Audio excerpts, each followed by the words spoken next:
King's Knight was made by Squaresoft in 1986 and then released in North America in 1989. The game's been re-released several times over the years, and it's a very strange vertical scrolling shooter. It kind of acts like an RPG at some point, but it's just a very, very strange game. There are 4 levels to it, and those 4 levels all combine at the end. It's just really frickin' weird. The game's story is very simple. It's just a quest to go save a princess. It isn't all that different from really any other game that was released in the late 1980s and early 1990s. What I do like about it is how there are 4 characters and they all come together in the last level to try to save the princess, or at least defeat the big bad guy. You're not really given a lot of motivations for your 4 characters, which you don't really need for a vertical scrolling shooter. There's a lot of stuff in here that really isn't overly necessary for a game like this, and it just felt like Square was a bit overly ambitious with what they were doing. It is a fun game, but it's a very frustrating one, and it's got a very simple story which, at least gets you started and points you in the right direction. I was baffled by King's Knight when I first played it. I didn't have access to the internet at the time, and I really had no idea how to look anything up. Now that I know how to play the game, and what's actually being asked for the player, I don't think I like the game that much, but it is still a very fun game to play. It's something that I can enjoy from just trying to get through it, but that doesn't always translate to it being a great game or anything like that. So this is a vertical scrolling shooter. Like other games in the genre, you have a series of power-ups to collect, but some of these you also need to collect in order to advance, the plot of the game. There are 4 elements that are spread throughout the 4 stages, and you need to find them. The way you find them is by blowing up all the scenery. It's kind of a cool idea, where it's encouraging you to just shoot everything on the screen, and sometimes you get rewarded with power-ups, like, improving your weapons, or health, or the ability to jump. And there's also some hidden bonus stages, and you have to find one of the elements on that stage that's hidden somewhere. Yeah, it's a really confusing game to talk about. You also have, little things that you pick up that actually hurt you, and that's something that I don't really like about it. So there are 5 stages, and then there are also bonus stages in each of the 4 that you have to go through. For each stage that you play, you have a different character. So you have a knight, a wizard, a monster, and a thief. You really need to beat those 4 stages in order to have a chance in the 5th stage. Or at least that's what I've heard from, watching other people play it and also trying to play this myself. Each character basically plays the same. There's not really a lot of variety to them, or at least not that I noticed. If they have different stats, it's not explained in the manual, and it's not really explained anywhere else. And I didn't really notice it playing the game. So, yeah, that's a little disappointing, but it is still kind of a fun way of going through this, because you don't need to try to adjust to, a different play style or anything like that. So there are bonus stages on each of the 4 stages that you have to play through, and each of those bonus stages ends with a fight against a dragon, so that's kind of interesting. There are no bosses on the other stages, so you just complete them and then you can advance to the final stage. And you can do that without actually finding the element that's hidden on the stage. Yeah, this is just a very weird and confusing game, and it felt like there was way too much going on in it.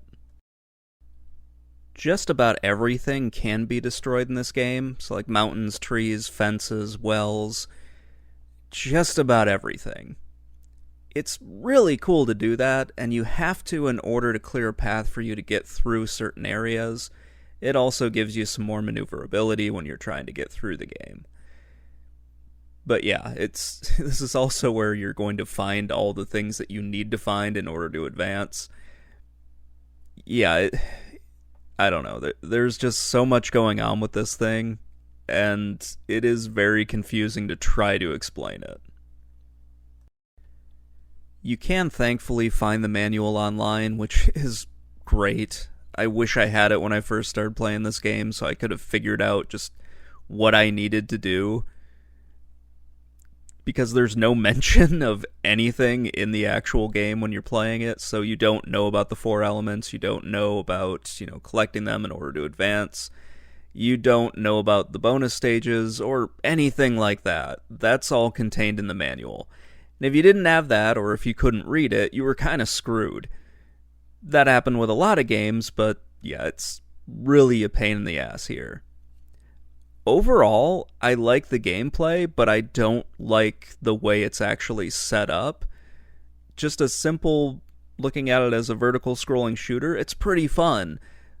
But not knowing about a lot of the little quirks that go into this game, that's a little frustrating. So, yeah, it's one of those games where I like the idea of it, but I don't like the execution of it.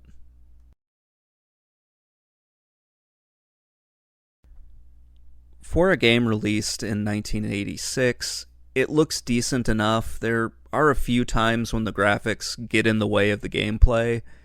You'll have some enemy projectiles that just blend in with the background, which is never a good thing for a shooter. The graphics are cute and somewhat cartoonish. In some ways, this could be a cute-em-up, but I'm not sure it's on par with something like Fantasy Zone or any of the other actual cute-em-ups. The power-ups are easy to see, even if you don't really know exactly what they are. At least the health items are somewhat easy because they're just little up arrows or down arrows, so you'll know to avoid the down arrows. You can also walk in between power-ups without picking them up, so that's kind of interesting. So you'll have a bonus stage that's surrounded with down arrows, and you can just kind of maneuver your way in between them to get to the spot that you need. This will also happen with the elements that you have to pick up, with any of your weapon upgrades, and that sort of thing. The sprites aren't anything to really write home about. Enemies look okay for the time, but they aren't really all that interesting. Some of them are just confusing as to what's flying on the screen at you. They just look like a random bit of nothingness. Others look decent enough, especially for, 1986 and 1989. The best way I can describe the graphics is that they're either boring or they're kind of basic at times. It isn't anything that I would describe as being, particularly good or great. It's just kind of there. At times it looks pretty good. Most of the times it's just kind of like, okay, well, that's a thing that's happening at the moment. I would like to see a remake of this game with more detailed graphics because, I think there's a lot of potential in this, but it's just not executed all that well.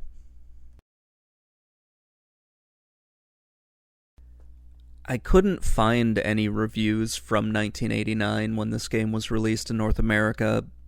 I found a bunch of them that are from sources that I just flat out wouldn't use. Most of them are from the 2000s, and quite a few of them are from people that I just don't agree with, and I just don't like the way they review games, so I kind of skipped over that section for this. This is one of the games that I found in the late 90s and early 2000s when I started collecting retro games. I had no idea what I was getting into, and I'm pretty sure I just saw the Square logo on the game and assumed that it was going to be great. This was at a time when that was pretty much what I thought. I thought everything that Square made back then was awesome, and just didn't really, consider that they might put out something that wasn't all that great. This is a really strange shooter, and I think there's a lot of just untapped potential in the game. It feels like it could be a modern game where you have to play through those 4 stages with each character before making it to the end, and then something really cool would happen. It just has a lot of weird stuff in its gameplay that kind of holds it back from being a good game. There are other games that give me like a similar feeling where I want to like it, but it just bothers me in some ways. And that's really what I feel about this one. It comes so close to being something I really enjoy, and then it just does something stupid, and I'm like, no, I can't keep doing this. Anyway, that's going to wrap things up. Let me know what you think in the comments below, and I will talk to you all later. Bye.